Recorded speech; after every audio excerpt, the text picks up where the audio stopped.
পটুয়াখালীতে গত ২ দিন ধরে খুব ভোর থেকে দুপুর পর্যন্ত গুঁড়ি গুঁড়ি বৃষ্টির মতো ঝরছে কুয়াশা। জেলার অনেক স্থানে দৃশ্যমানতা নেমে এসেছে ৫০ মিটারের নিচে। বেলা বাড়লেও দেখা মিলছে না সূর্যের। ঘন কুয়াশার শিশিরে ভিজে পিচ্ছিল হয়ে গেছে সড়ক।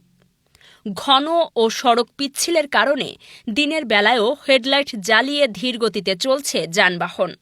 এছাড়া প্রতিনিয়ত বেড়েই চলছে শীতের তীব্রতা।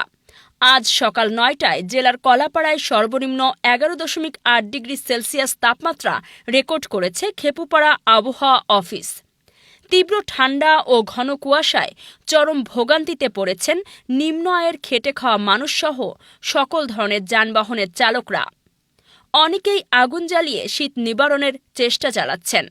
এদিকে হাসপাতালগুলোতে ঠান্ডাজনিত শিশু ও বয়স্ক রোগীর সংখ্যা বেড়েছে। ডেস্ক নিউজ, আজকের পটুয়াখালী।